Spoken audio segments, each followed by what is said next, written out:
Eto na ho, pag-usapan na ho natin. Itong simula, ito yung kay Martin Romualdez. Naku, kinasuhan daw siya. Ay, naniwala kayo. Hindi, kasi kesyo kinasuhan daw siya. Kesyo daw, ewan ko, bahala kayo. Pero, na, binubudol yung mga Pilipino. Hindi, ipapaliwanag ko sa inyo kung bakit budol yung kaso-kaso na yan, ha? Kung bakit budol yan, okay? Ipapaliwanag ko sa inyo. Pero panoorin muna natin yung news para malaman natin kung ano ba talaga nangyayari. Totoo ba? Nakinasuhan na si pangalan nito, si Romualdez?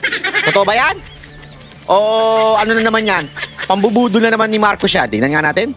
Posibleng makasuhan ng gross. Ang inang yan. Simula pa lang budol na eh. Posible. Anak kayo ng wewe, oo. Posible lang talaga. Ha? Hindi pa sabihin, hindi pa kinasuhan. Posible lang. Budol na naman ito, mga kababayan. Excusable negligence si dating House Speaker Martin Romualdez kaugnay ng anomalya sa flood control projects. Nako pa! Ay kay Ombudsman Boying Rimulya, may pananagutan si Romualdez sa pagkakatalaga ni dating Ako Bicol Party List Representative Zaldi Co bilang Appropriations Committee Chairman na may kinalaman sa manualyang mga proyekto. Git ni Rimulya, kahit pinili sa plenaryo si Co, alam ng lahat na ito'y choice ng Speaker. Kaya naman posibleng isama si Romualdez sa mga kakasuhan ng gross negligence. Posible. Iba yung kinasuhan at saka sa posibleng kakasuhan. Putang ina, lokohan na naman tayo nito. Gago! Alam mo yung nakakainis? Ito seryoso ito. Alam mo yung nakakainis? Yung kunwari nagloloko na yung mga jowa ninyo, nagloloko na yung mga asawa ninyo. Tapos, mas lalo pang lolokohin ka, sasabihin kesyo, wala naman yun, nag-date lang naman kami nung best friend mo, nag-date nung best friend mo, no? Para pag-usapan ka. Alam mo yun, yung bagang huli mo na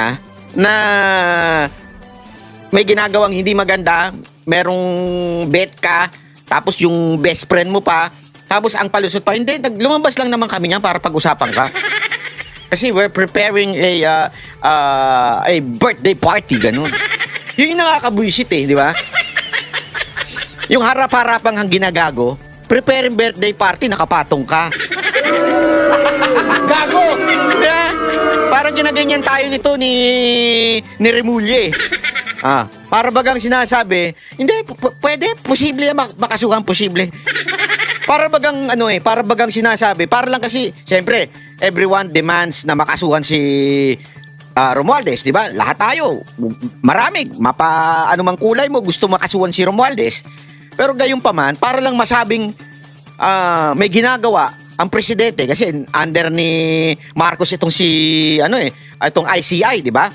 So kinasuhan ng ICI dito sa ombudsman just to, alam mo yun, just to satisfy yung ating ninanais na makasuhan si Romualdez. Sasabihin na, oo, posible yan. Posible makasuhan yan. At ang malala, yung details nung ikakaso sa kanya. Kaya sabi ko, pambihira itong si Rimulya talaga. Kakaiba itong magbasa ng batas. You can bend the law talaga. Sina Ko at dating DPWH Secretary Manuel Bonoan. Wala pa namang tugon ang kampo. Uy, may kwento ako dyan kay Bonoan. May nalaman ako. Gusto nyo sabihin ko? Eto, mga... Kayo na. Hindi ko na mabanggitin, pero binabati ko po yung nagkwento sa akin. Hindi ko na lang kayo papangalanan. Baka sabihin... Hindi, may nagkwento sa atin na talagang malapit. Ninong. Ninong nila yan. Yan, gano'n. At talaga... Ayoko magsalita. Ayoko magsalita kasi delegates. Kasi ito daw si Bonoan. Mabait daw to. Palabigay daw ito. Noon pa lang. At yung matindi daw. Hindi, ito na lang. I-lifestyle check nyo. Huwag kayong maniwala na yung bahay niya pa rin dati. Kaya sabi ko sa inyo, alam ko kung saan yung bahay niya. May nagkwento sa akin. May nagkwento sa akin. Talaga itong nagkwento sa akin na to, kilalang kilala ito, dikit, ganun yun. I-lifestyle check nyo na lang. Yun ang sa akin, i-lifestyle check nyo na lang to si Bonoan. Ni Romualdez. Mga kapatid. So ayan na nga daw. Posible daw kasuhan. Ang tanong, ano ba yung kaso na yan? Di ba? Ano ba yung ikakaso na sinasabi na yan? Kasi, alam mo na, eto, sandali, Ito, ipapakita lang natin. Ito, ayan, chotomate. Ayan, wait lang. Ito. Itong si ombudsman ng Tucha, talagang feel na feel niya yung pagiging ombudsman niya. Ayan, to. Pakinggan nyo ito. Dito kayo matatawa doon sa kaso. Hindi, ito, sabi ko nga, abogado ba to? Tingnan ninyo.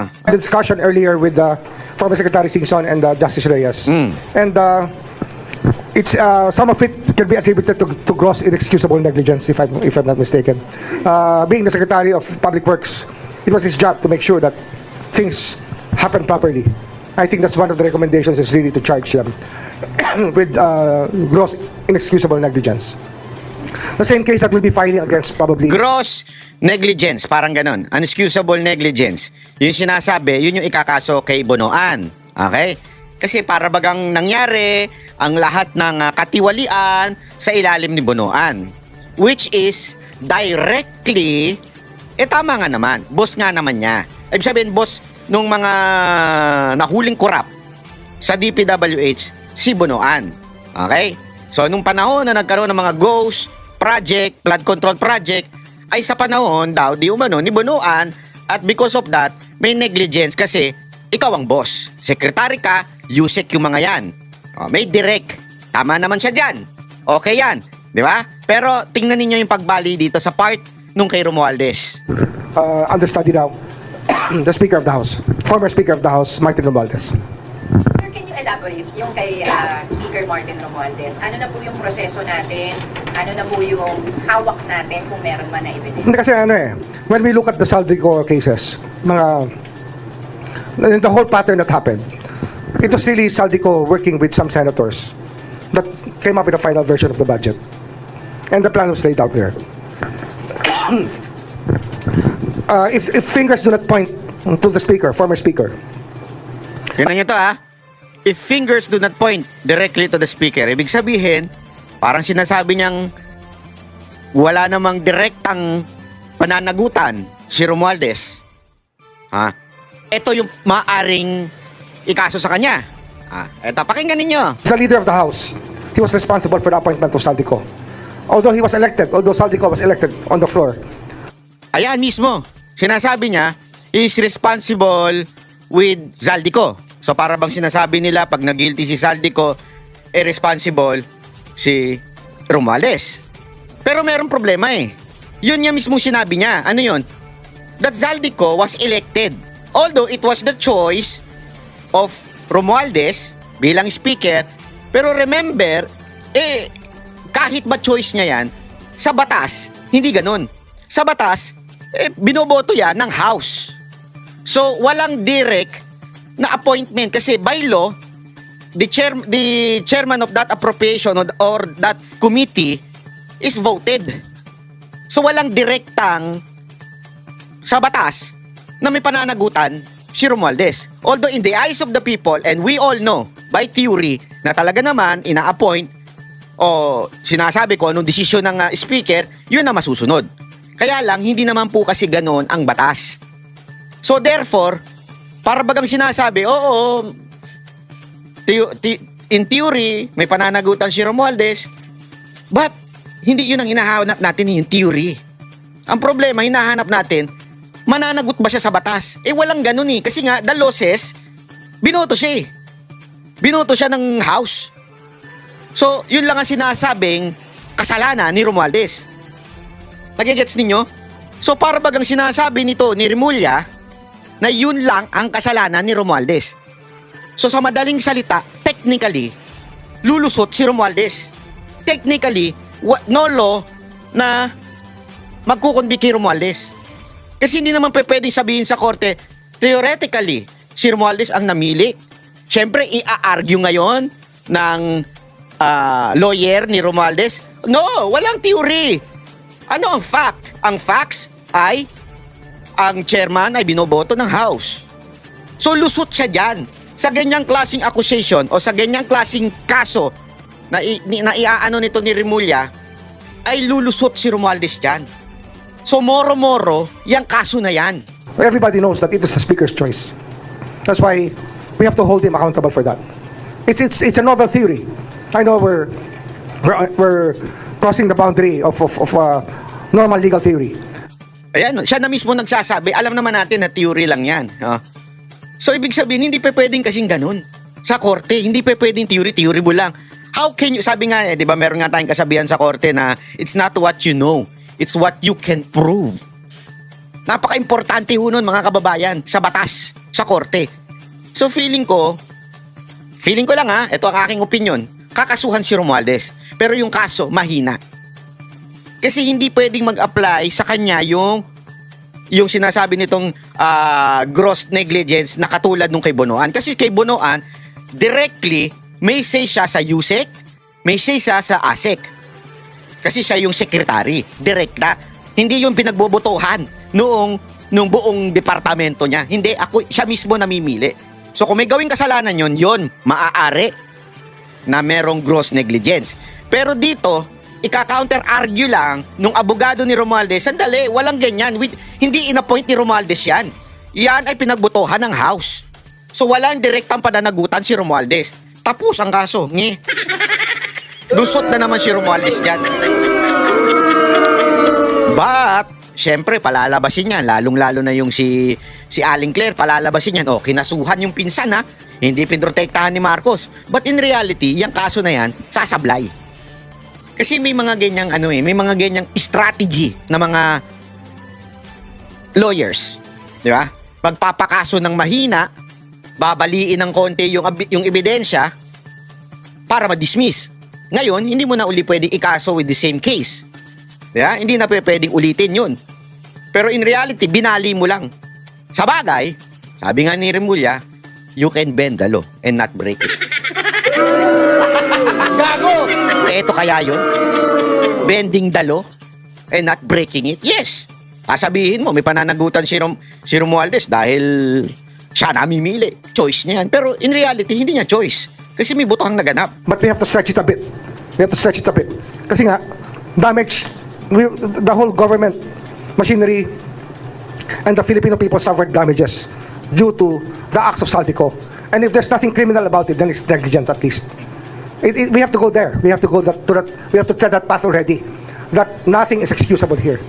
At the least, negligence should be charged against those who were responsible for their offices. Ano yan leadership principle yan The buck stops with you. Sir, meron ba tayo mga ipapatawag ng mga tao? Leadership principle. Okay. Pero hindi mo mapapakulong siya dyan.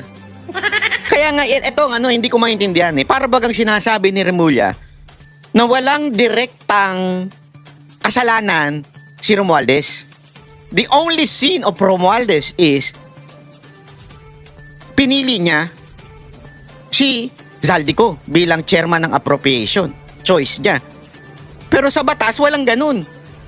Halimbawa ako, gusto ko lang ito. Gusto ko siya ang maging susunod na presidente.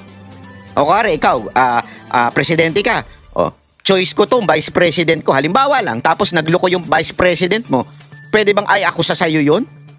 Kahit ba choice mo lang yun, nagkaroon ng botohan? Tama, mali. So parang ganun lang ang sinasabi ngayon ni Remulla. Na parang, hindi, wala naman siyang direktang but may pananagutan siya. In the eyes of the people. May pananagutan siya. Ito yung simpleng simpleng hirit na hindi para lang maakusa. Hindi para lang para lang siya masabing may ginawa kami kinasuhan namin kaya lang wala na kami magagawa kasi korte na magsasabi kung may kasalanan yan. Pero ano yung kinaso ninyo? Palpak yung kakaso ninyo. Kung kakasuhan nyo nga may question pa nga na kakasuhan ninyo kung kakasuhan nyo ba talaga, kung tutuluyan nyo. May question pa nga doon. Wala pa yung mismong kaso na ang ikakaso nyo lang ay parang kasi ginusto ni Romualdez na maging chair yan. Anong klaseng kaso yun? Investigation naman po. Yun nga po, Speaker Romualdez, VP Zaldico, yung mga staff niya, paano po ba natin nakikita yun? Well, we're trying to locate Gutesa if he's going to go back to, Ayun na naman si Gutesa. testify. But we don't know yet. We're looking at all the narrations as a whole. As a whole, all the narrations from the beginning of the Senate trials that led to these revelations, all of them will be used in putting up the theory of gross excusable negligence. Kasi nga, you're the leader of one house, and the other house is led by Senator Chisa Escudero as Senate President, and they were able to come up with that budget, which included insertions, which included diversions of money from what was supposed to be to what became. So that is, if it's not criminal, then it must be negligence. It must be one of them. It cannot be completely, nobody can be completely blameless for that. Sir, Senator Cheese Escudero, paano na po yung investigation sa kanya? Ongoing, we have statements leading of a money trail leading to him, narrations of fact that are there already. But of course, we want to butter. Tignan ninyo ha. Ang laki ng pinagkaiba. Hindi, dito, pansin mo na kagad eh. Nung tinanong na, yung tungkol kay Cheese Escudero, meron na siyang money trail, hindi na gross negligence, o hindi na may pananagutan siya kasi siyang Senate President at that time. At because of that, nagkaroon ng insertion during his term. Diba? Hindi na. May money trail na, may mga ebidensya na, may mga ano na. Pero kay Romualdez, hindi, ano lang siya, meron lang siyang ano, kasi siya yung head ng House. Kita niyo yung difference? Ang mukhang mababaw yung ikakaso kay Romualdez, tapos kay Cheese, ayun na, yung mga kaso-kaso nila. Napaka-obvious, sabi ko.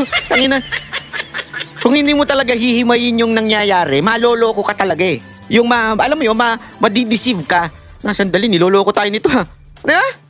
Lupit mo talaga, Remulla. With other evidence, which we're looking to right now. Ano nga eh, pag wala ka makitang AMLA trail, then you have to follow a cash trail, and we will find it.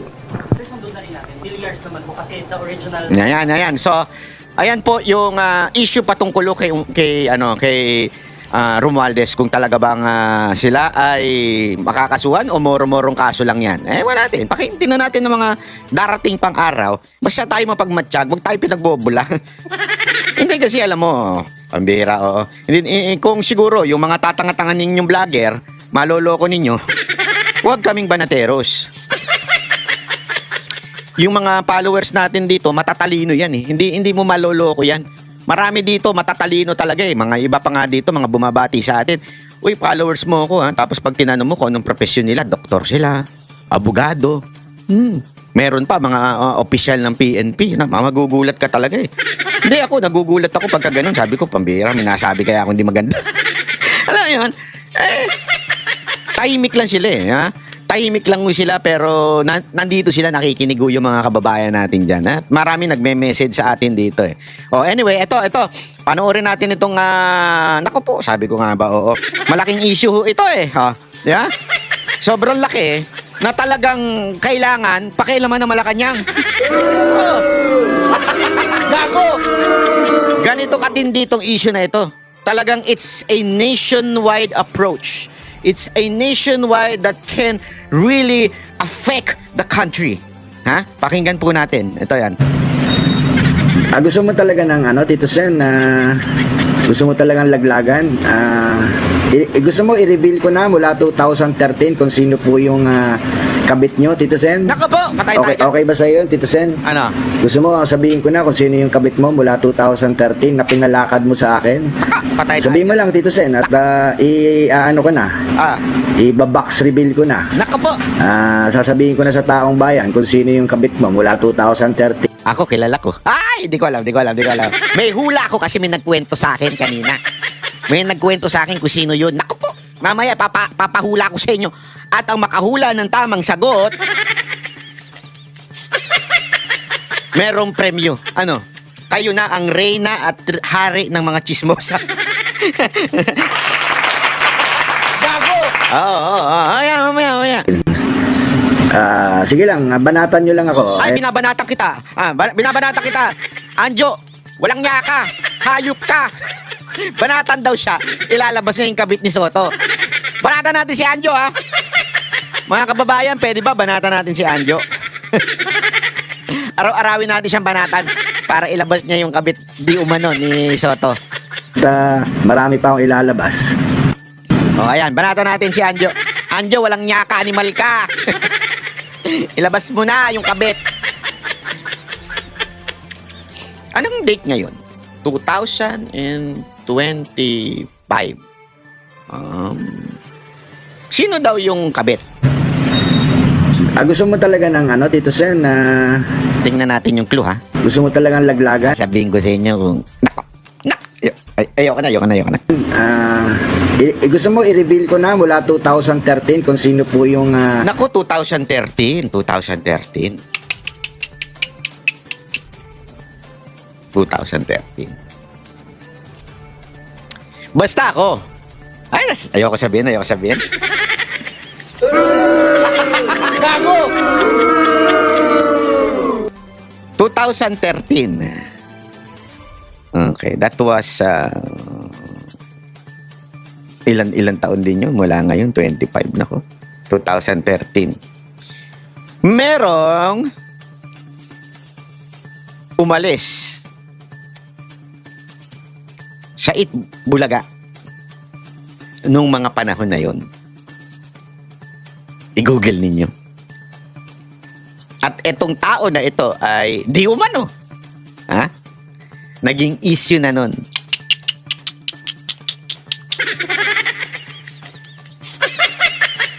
Ako, nakita ko kaganina eh. Ginugel ko eh. Lumabas. Ayop yan. Sige nga, kung kilala ninyo, i-comment nyo nga dyan. Tingnan ko kung mahulaan ninyo. Umalis ito sa Itbulaga ng bigla-biglaan noong 2000 and ano. Dahil daw di umano ay nakalunok ng pakwan. Gago! Tapos napag-google talaga ako. Tiningnan ko kung ano yung pakwan na nalunok niya. Siyempre lumabas yun, di ba? Yung pakwan na nalunok niya, lumabas. Tiningnan ko kung anong klaseng itsura nun. Pakwan na yun. Kung sinong kamukha. I-google ninyo. Chismosa ka, banat ba ya?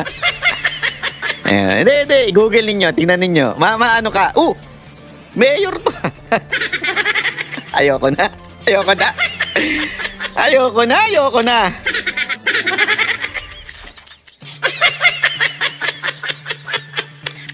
Banat bay, ba't mo naman sinabi kanina national issue yan? Yung sinabi ni Anjo na yan. Ha? Bakit mo naman sinasabing national issue? National issue po yan. Alam niyo kung bakit? Pinag-aksaya ng Malacanang. Gago! Sinagot ng tagapagsinungaling ng Malacanang si Anjo. Ganong national concern ito. This is it's a national issue. Kaya mismong tagapagsinungaling ng Malacanang ay sinagot si Anjo. Ayan sabi. Ay, sorry, hindi yan. Ayan. Ayan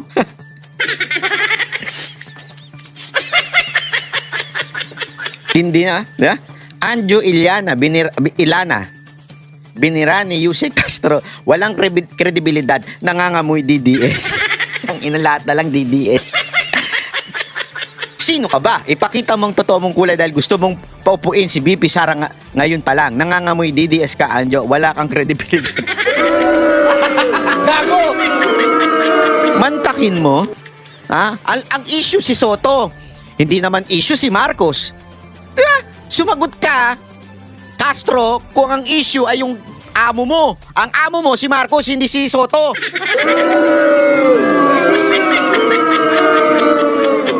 Ang bira ka, oo.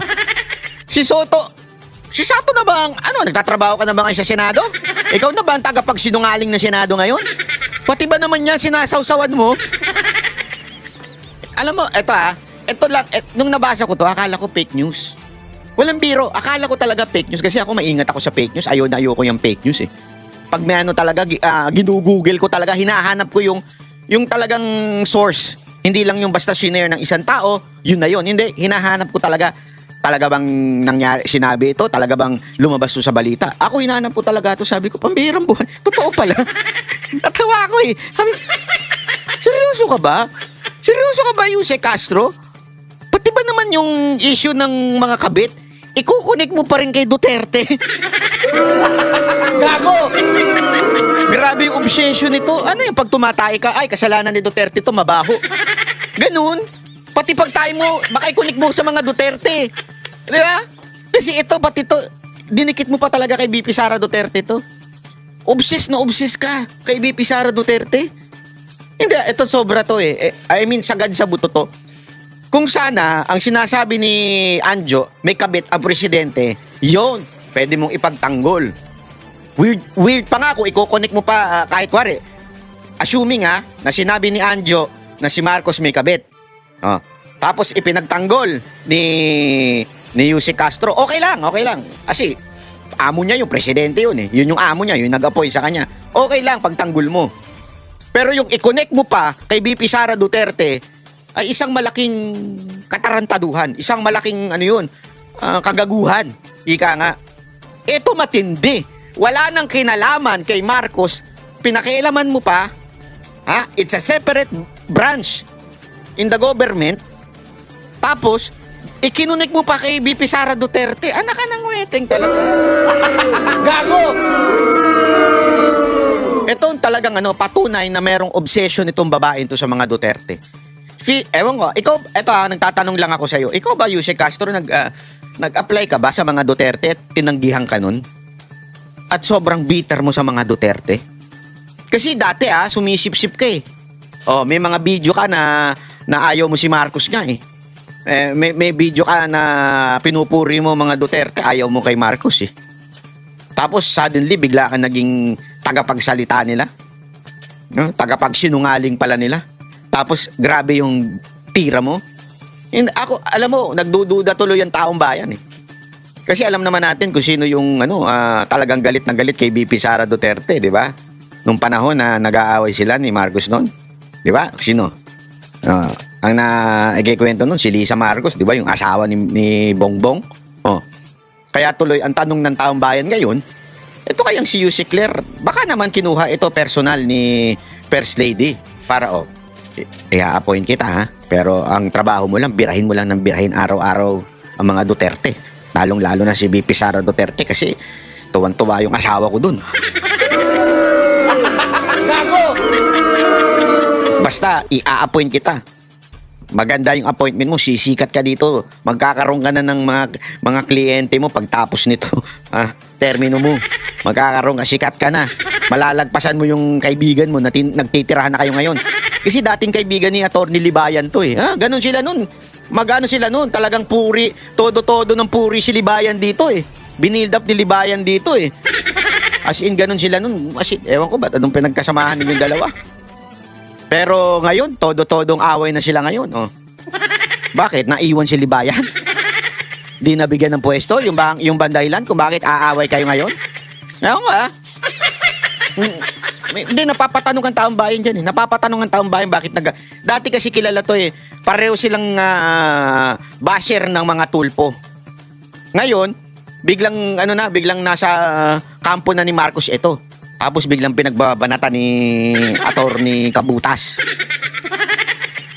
Tapos yun, away na sila ngayon.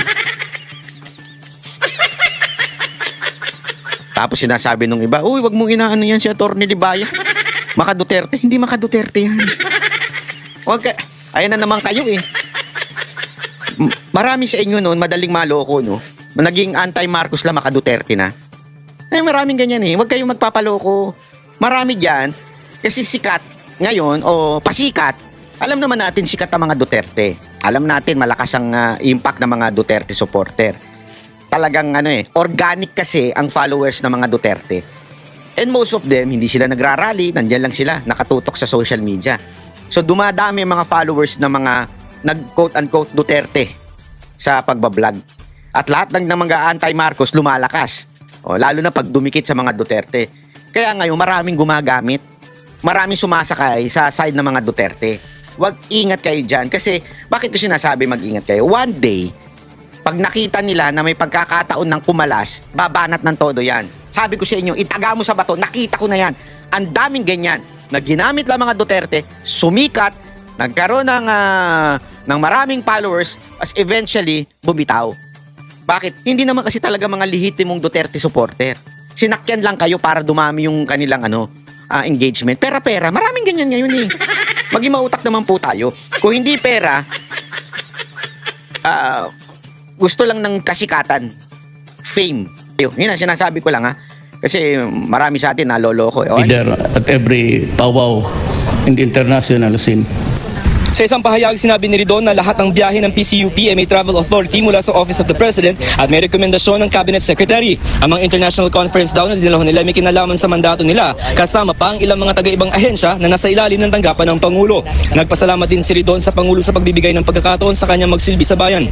Ang record daw ng ahensya ang patunay na pinatupad nilang may integridad ang pangako ng Pangulo sa mahihirap na walang demolisyon kung walang relokasyon. Kilalang aktivista si Ridon na nagsilbi ng party list representative ng Kabataan Party List. Yan!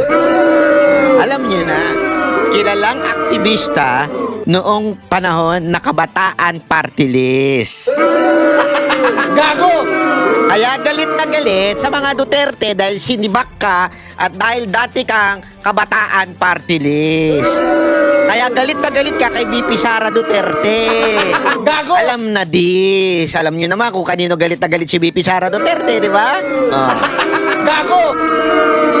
Pero sabi ni Roque walang kinalaman ng pagiging makakaliwa nito sa pagsibak sa kanya sa pwesto. Kamakailan lamang ay formal na kumalas ang Pangulo sa usapang pangkapayapaan sa komunistang grupo ng NDF, CPP, NPA. Miski left-leaning naman si Terry Ridon, alam kong hiwalay naman siya doon sa grupo na makaliwa, no? Dahil hindi na nga siya kinuha bilang nominado ng party list na Kabataan. Oh, hindi na siya hindi yun ang dahilan ba't siya sinibak. Pero alam na natin kung bakit ngayon pinaiimbestigahan niya ang Dolomite. Di ba, Ridon? Oh, walang fake news dyan, ha? GMA nagbalita niyan, hindi ako, nireaksyonan ko lang. Oh, baka onion skin na naman kayo. Oh, yan ang problema sa inyo May social media na, akala ninyo, kontrolado ninyo ang, yung mainstream media, sige, makokontrol yan. Alam naman natin ng mga bossing yan, Pero ang social media at ang taong bayan, hindi nyo makokontrol. Kaya, ingat ka sa, mo, kasi kung makaakusa ka ng troll, kung makaakusa ng troll, akala mo kung sinong mayabang na ayan. Siyempre, sasabihin po ng mga supporters po of the Dolomite Project ay, what are you talking about? We are talking about 300 million versus the entire flood control controversy daw. Hindi ba? 300 million. Panalo. Yun ang pinaglalaban niya yung 300 million. Pero ito, nga. Tama, mali. Tama ba, Coridon? Ay, so, sinasabi ko sa'yo, huwag ka masyadong yung bunganga mo, ha?